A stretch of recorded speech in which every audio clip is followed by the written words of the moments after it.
Welcome to Venture with Joe and Cody, where we take a deep dive into the minds of leaders and innovators making a real impact today. I'm Joe. And I'm Cody. And we're here to bring you the raw stories, the successes, and the setbacks that these trailblazers have experienced in their journey to where they are today. Every week, we sit down with a new guest who's ready to share their insight and advice on business, entrepreneurship, and making a difference in their community. From local community members to industry experts, you're going to get the unfiltered truth behind their success. So whether you're an aspiring entrepreneur, a seasoned professional, or just curious about the business world, join us for a journey of learning and inspiration. So let's grab a drink, settle in, and let's get started. This is Venture with Joe and Cody.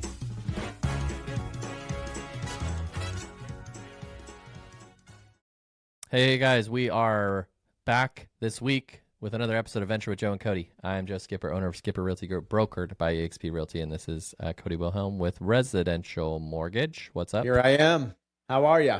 There he is. Well, we just announced on our live stream the other day that you and I are going to do a buyer's buying in 2026, what that's like, the craziness of this market, what to do as a buyer, what to look for, tips and tricks to buy in this market. I think it's a really good market for buyers personally.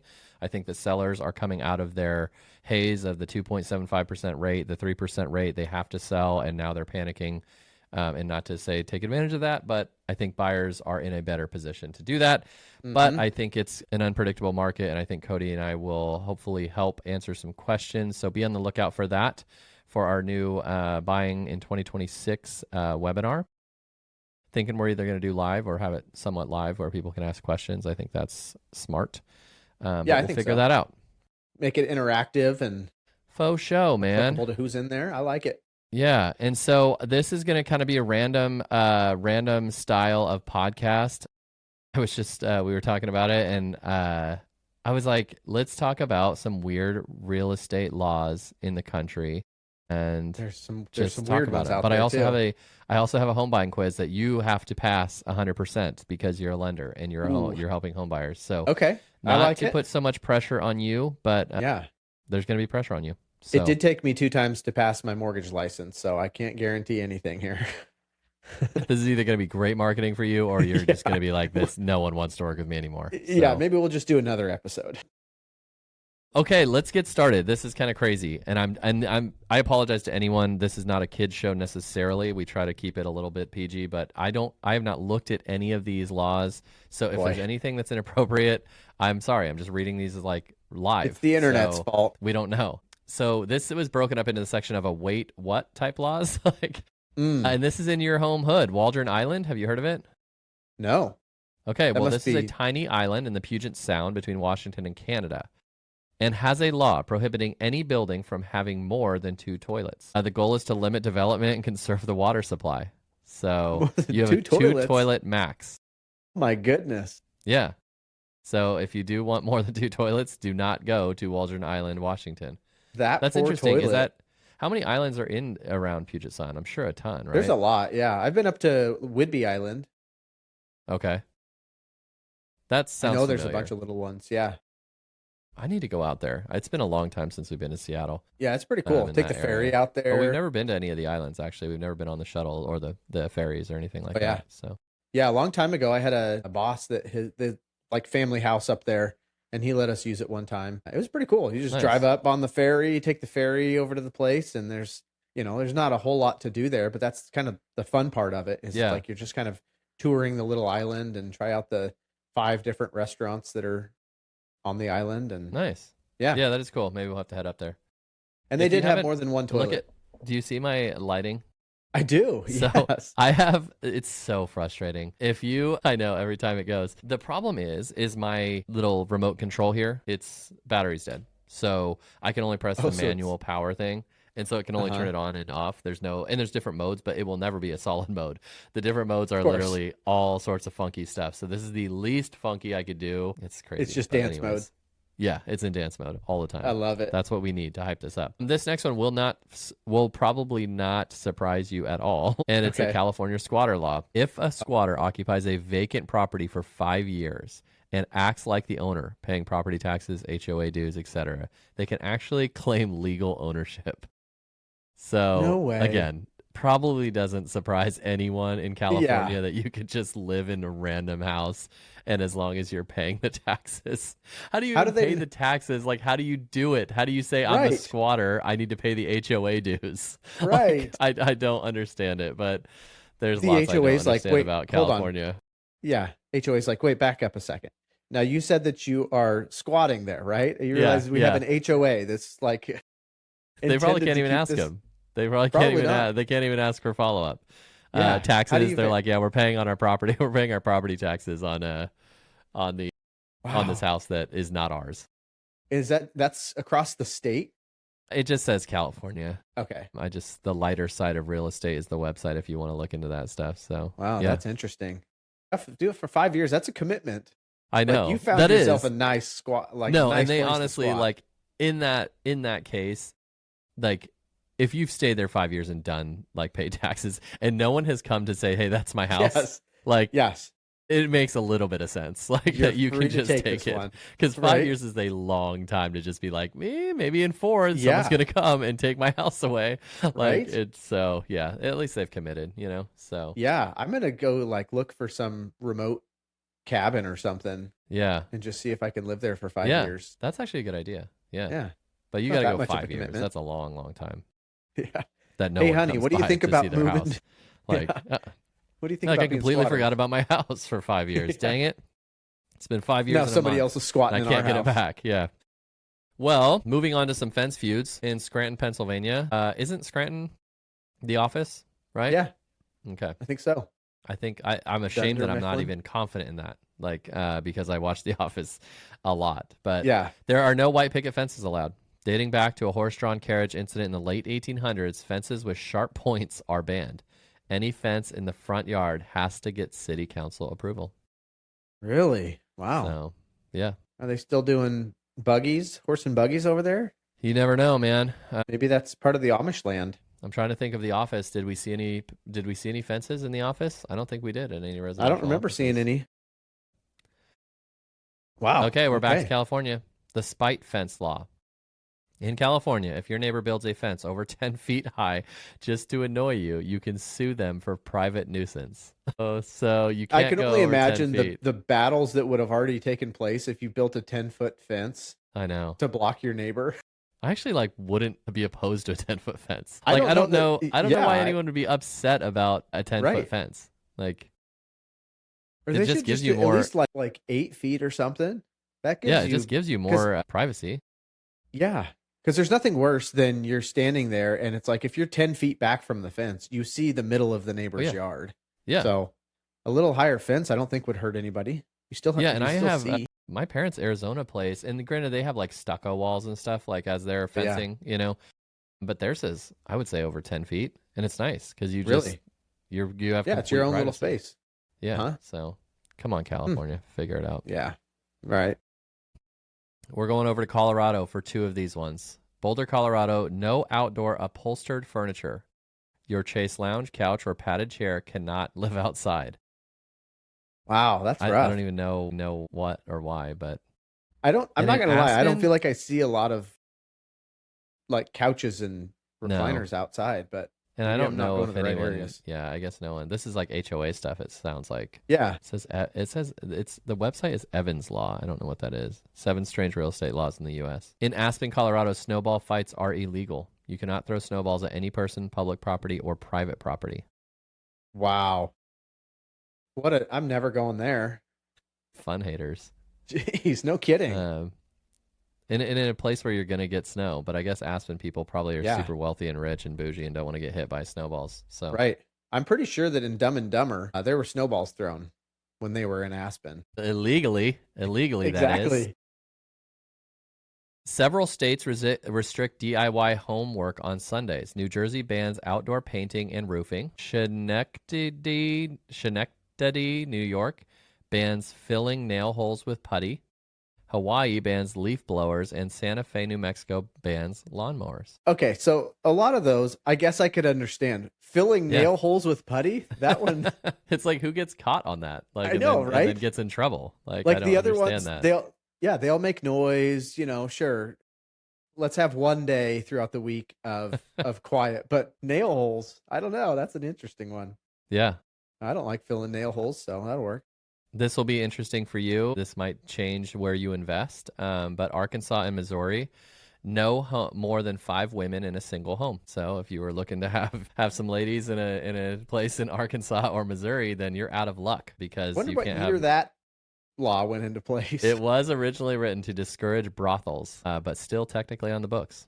So Wow. What if they're no more than- squatters? keep it to 4. Well, in California, it doesn't matter. True. So Okay. Kentucky and good to know. Mississippi dry counties. You can buy a home in some of these counties, but it's still not legally able to buy alcohol nearby.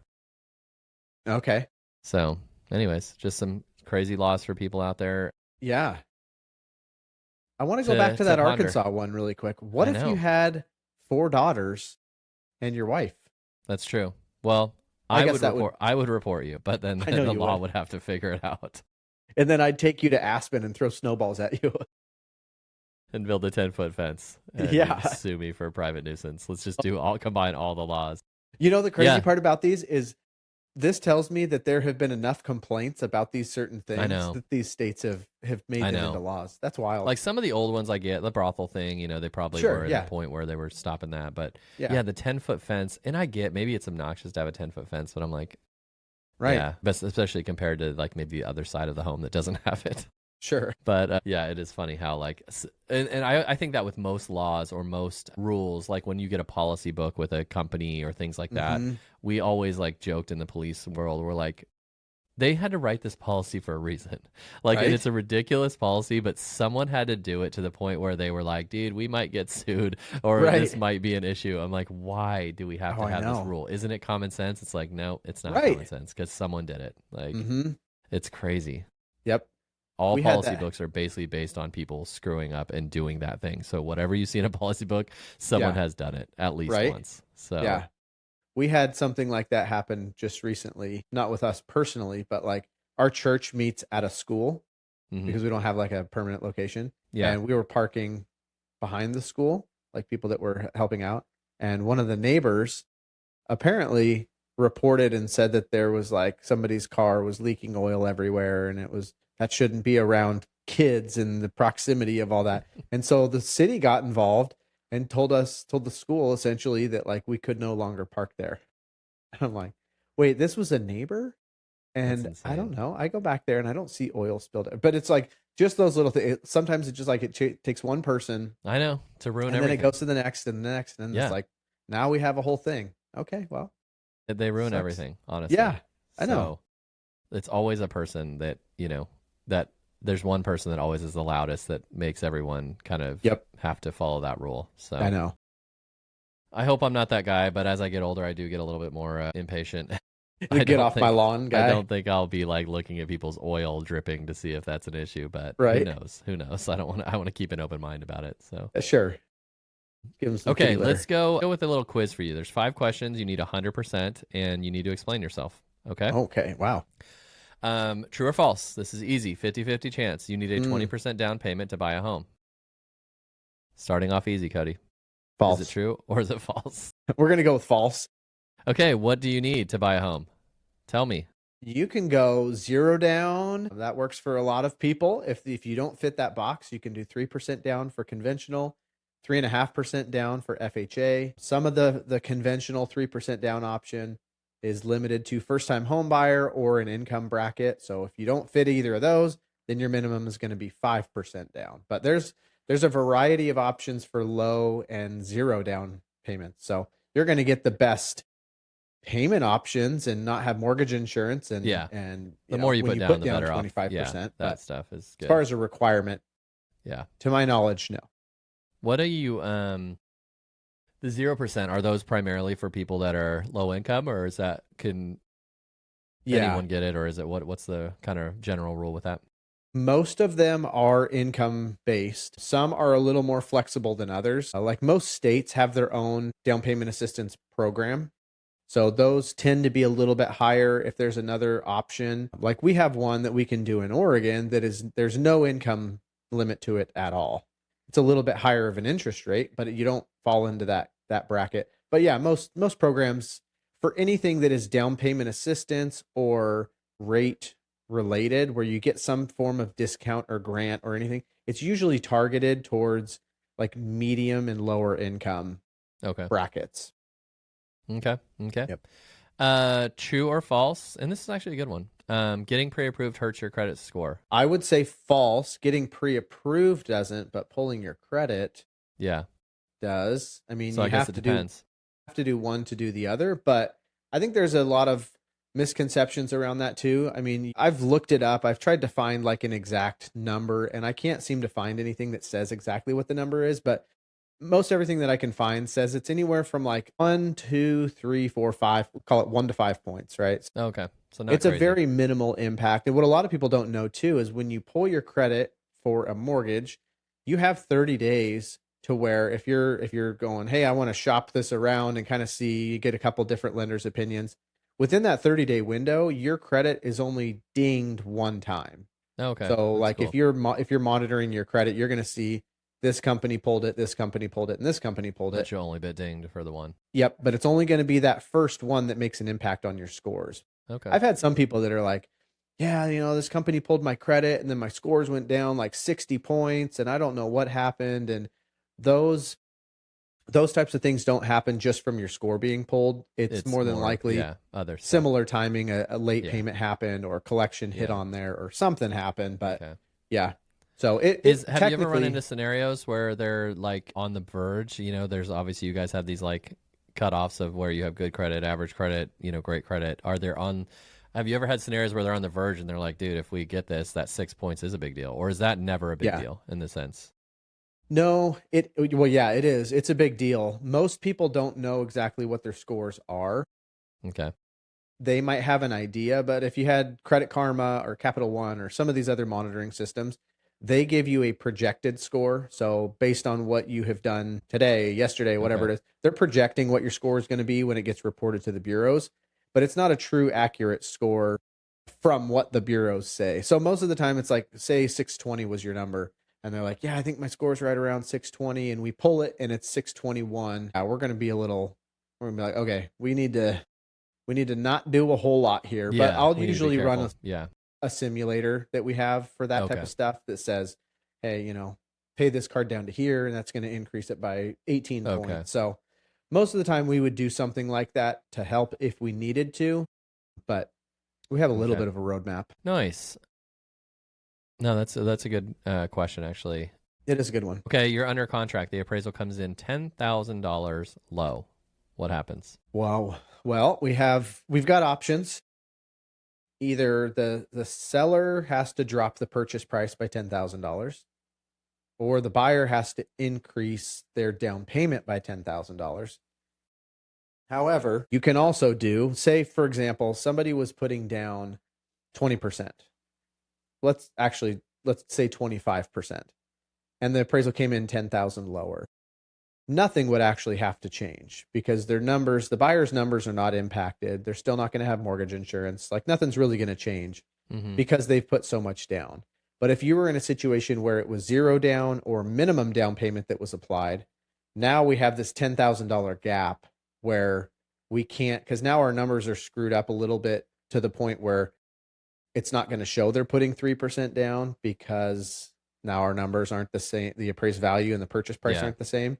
So that's when we have to get the seller to drop, the buyer to increase, or maybe split the difference, right? Yeah. Seller comes down $5,000, buyer puts an extra $5,000 down.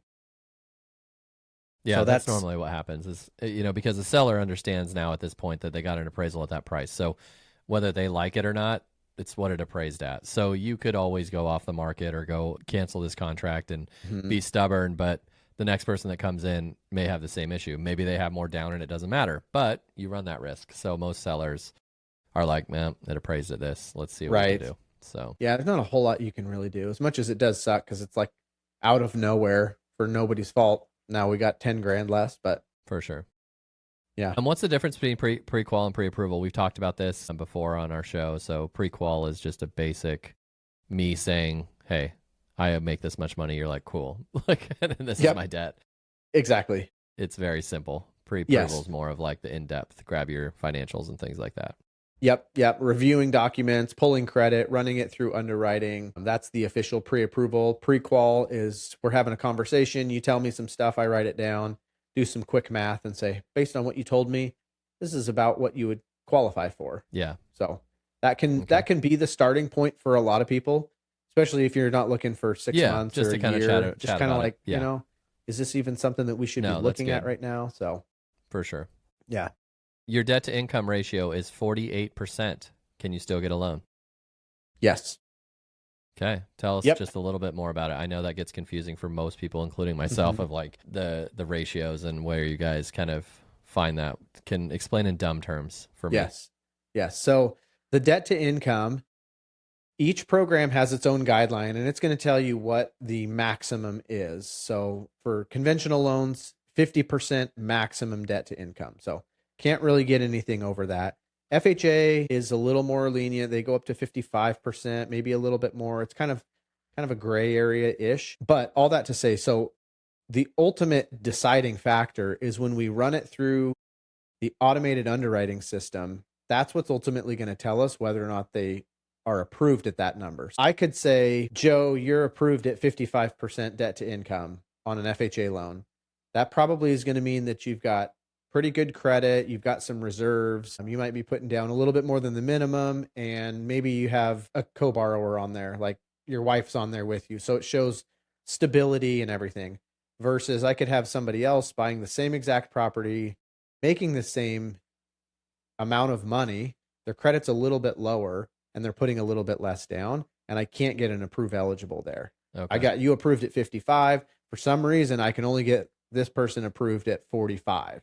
Okay. Right? So it's a 10% difference. So a lot of it is it's the whole combination of the factors of the loan that are into it, but there's not really one thing that I could pinpoint. I couldn't tell everybody, hey, I can get you approved up to 50, 48. Because it just varies. But having two borrowers on the loan application is a big strength because now that liability is split between two people.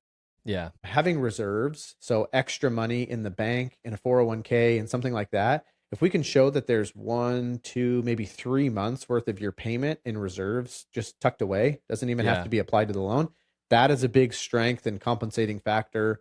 Credit scores that are good, that's a good compensating factor. So you start to add all these things on and you tend to get a higher approval amount versus somebody that doesn't have any of those. They're just, the whole system looks at it as like as great overall profile. So we're going to reduce the amount that they're qualified for safety, really. I see. Yeah.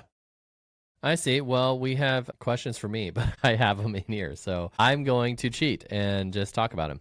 Do it. True or false, the listing agent works for the buyers too? Technically, no. The listing agent signed a contract, especially in this NAR lawsuit, that they only sign a contract with the sellers in this case and what their commission is, their compensation is, whatever that may be. So the listing agent does not work for you. They have some ethical obligations to a buyer that comes in unrepresented, to be honest, to be truthful, to, treat them with respect, blah, blah, blah. But they have a fiduciary duty to only the listing agent. There are ways that you can sign a contract with that listing agent to work for you as well. I don't like it. Lots of agents run their careers off of it, and that's fine, but I don't like it. I think it just kind of puts a bad taste in my own mouth personally, because how do you feel good that you got your seller the most amount of money and the buyer the best deal? So I don't know how to do it. People can say and explain it to me all they want that they do that successfully. That's great, but I personally don't like to do it. Yeah, makes sense. We talked a little bit about home inspections yesterday, or not yesterday, last week. Home inspection finds issues, true or false. You must fix everything before closing. So we already talked about lending with Cody, that he actually doesn't care. The appraiser may come in and figure out some stuff that might be for FHA. There might be specific issues that come up that have to be addressed, and even conventional that might need to be addressed. But overall, the items don't need to be fixed. You can negotiate closing costs in order to take care of them once you're closed and that sort of stuff. So, but yeah, go over with Cody on there's things that your agent should know to talk to the lender to be like, okay, this is an FHA loan. There's paint chipping off the siding of the house. Like, those sort of things are just going to have to be addressed. That's what your agent should know, your lender should know. But Cody does not need everything fixed on your house before he lends you money. Nope. In fact, I don't want to know anything. Yeah, I know. He's like, do not send it. What does contingent mean on a listing? So contingent, that's a good question. Basically, when you and contingent offers are very common right now, is basically saying, hey, seller, I'm going to buy your house, but I need to sell my house first. That would be you're a contingent buyer, meaning that I will buy your place as long as I can have the proceeds from my sale of my home in order to buy it. So lenders, it's working closely with your lender on this and your agent to kind of put together a good offer, what you need to get out of your home sale in order to purchase the next home. So it's kind of, I wouldn't say it's complicated, but it is something that is not, you can't just willy-nilly it, and you have to have an agent and a lender that know what they're doing and know how to walk you through that process, because yeah, it is. The requirement is that you have the finances. The finances from your sale are going to ultimately purchase the house. So you need to know what that is and what you can afford. One tip I will have, and Cody, you can back me up or not, is don't always think that all of the proceeds need to go to the down payment of the next house. I personally say, like, just keep some money to yourself. If you can, keep some money to yourself. Every new house needs a little bit of paint, a new couch, new bed, new furniture, whatever. So if you do have proceeds, say $300,000 you get on a sale of a house, Cody only needs, $200 to get you, pre-approved. I'm not saying keep 100,000, but just like think about that. Say, okay, what can we kind of keep and what can we put down? I don't know. What's your 2 cents on that? I agree 100% on that. And the main reason is because if you do need that money, say you put down the full 300, the only way to get that back out is by taking out another loan, either refinancing and doing a cash out, or getting a second loan or a HELOC or something. Not to say that those are bad options, but when you want to get that, it might not be the right timing in your life, your financial situation. Maybe you don't qualify to get that second loan. So to me, it does make the most sense. Put it in a higher interest savings account and just let it sit there. But it's there when you need it. And if after time you do realize, hey, we don't need this, we're super rich, then you can plug it away. But yeah, I think so, because there's nothing worse than wanting to do something and you're going, man, we had $300,000 and we couldn't have kept like 20,000 to do this little project that we wanted to do, or to do the stuff that like now really bugs you, and now you're, like you said, you got to take a HELOC out and then pay that back. And so just think about it, just something to talk over with your lender and your agent to say, hey, we want to do these remodels once we move out, or once we move in, like what, kind of get a general price and see if that works for the lender to kind of keep some of that proceed. Yeah. And I feel like contingent offers too, going back on that topic, it seems to fluctuate obviously based on the market and what's going on. There's like windows of time where contingent offers is not more than likely going to get accepted. And then other times where it's like, hey, we'll entertain some contingent offers. Yeah. Like let's make a deal here. So I think sometimes people look at contingent offers. I know when I'm talking to them, like in the pre-approval side of it, they're like, oh, but nobody's going to take a contingent offer. I get that a lot. You'd be surprised. I get that a lot. Yeah. Yeah, I bet.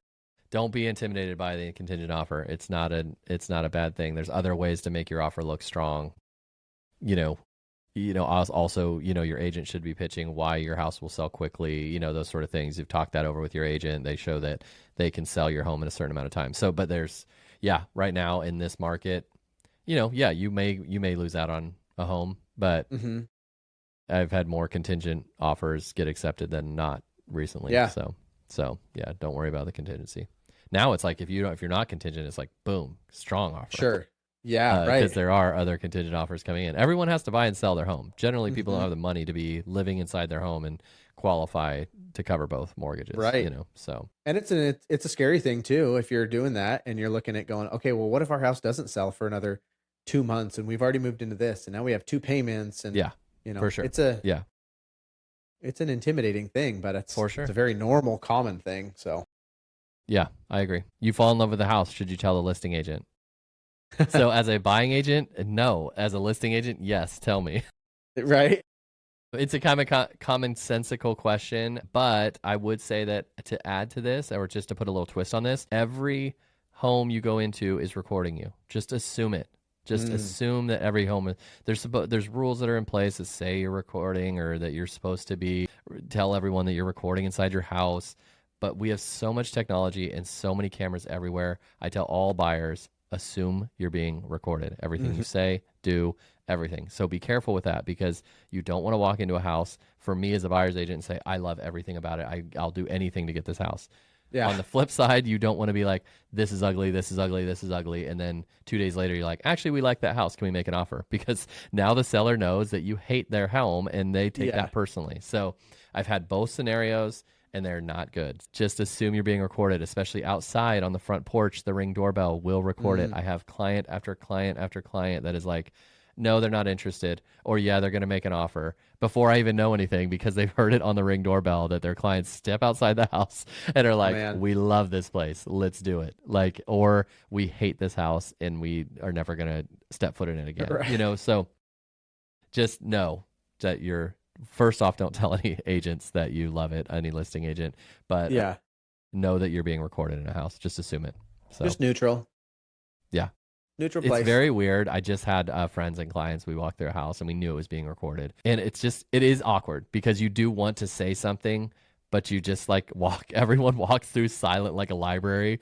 And then we have to like Man. walk around the corner down the street, like behind a tree to make sure that no one's like recording you. But it's like, Yeah. it's just the times we live in that you don't want to give away your cards. Like you just don't Yeah. want to show people what you have. So Did they have like multiple cameras in the house? they had one. So we didn't know about inside. We definitely knew the Ring Okay. doorbell outside. So the Ring, I never talk to people right outside the door. It's like, let's go take Yeah. a walk or let's go to Sure. the car and I'll call you or whatever. But You're like a football this one in coach where they're particular had like a camera up in the corner. Yeah, I know. It's like the major league. Yeah. But yeah, this one in particular had a camera inside the house. So it was like, okay, Okay. that we can see it. And so we're like, okay, let's just walk through. And this everyone walks through quietly and Like doesn't everybody's say waving anything. at it. And, Hey. and then we just go out and they're like, we don't like it. It's like, okay, well, cool. Yeah. But anyways, yeah, that's a good one. That Okay, is a good you waive inspection to win a bidding war. Good or a bad idea? I think we talked about this in inspections. I think it's a Yeah. terrible idea. Yeah. You're that to me screams you're going to be frustrated in about a year or two and want Yeah. to sell again.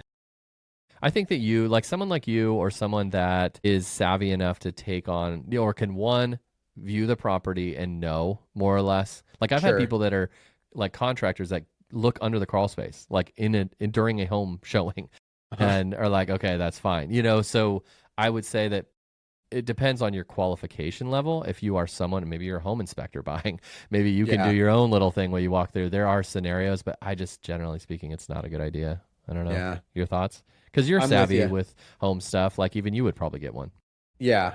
I would still like we've gotten inspections on our houses that we've bought, and it's partially because they're looking at things so differently than I am. I'm looking at stuff that's like, okay, how can we remodel this and make Yeah. this look nicer, kind of flow a little bit better? For sure. They're looking at like the bones of everything. So to me, sure, if I saw something and knew it was an issue, great, but I'm not up there inspecting what the roof is going to look like and For the sure. bathroom vents through the attic and is there mold or anything. Yeah. So I would not do it, but that's just Yeah, me. in the COVID times you had to, Yeah, in some cases, because you can only go up so much money. I know, right? But even then, I was like, unless this is like your passion of a home, like you're gonna live, Mhm. you're just like, this is the dream house. It's like, Yeah. there'll be another one that comes up. So Yeah. That's a good one though, because in those crazy markets, that time Mhm. does that you have such a small amount of time to make a decision and Yeah. emotions set in and Yep. especially if you're buying it by yourself, maybe that's a little bit different, but if you've got a spouse and kids and people that are looking at like this is the greatest house, we want this, and you're like, I know. okay, I can't let them I down. know. That is hard. Yeah. Okay, well that finishes our topics up. I think we passed, both of us. I think we did. Yeah, I think we did. I had the answer key, so Okay. I tried So not to good. cheat. We can keep doing it. The Masters is coming up random. So by the time this posts, the Masters will be on Friday, or it will be a day into the Masters. So Yeah. who do you have winning?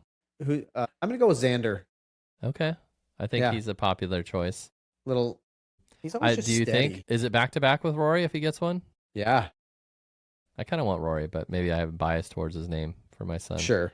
Yeah. I mean, Yeah, I think would too. I don't know. Like there's all these things on X that are talking about like all these people say every winner has done XYZ, like been the top 30 of greens and regulation or whatever, you know, and it kind of narrows it down. But I think Xander's been in there. I think the top 5 that have had all the stats that say of what a Masters champion has had.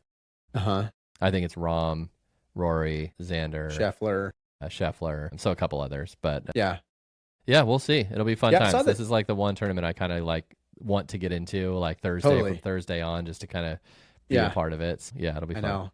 Well, there's so many golf tournaments. It's kind of like baseball, where it's just every weekend there's golf tournaments, and so it's like the big ones, the big championships, the majors. Those are always fun to track. Sure. And I did see that John Rahm, he hasn't really. I mean, I don't really watch any of the live golf stuff, but I think he's like the second or third favorite to win it. But I don't know. I feel like the last few tournaments that I've seen him in hasn't been doing well. Hasn't really done. Not the Rahm of a couple years ago that was lighting it up.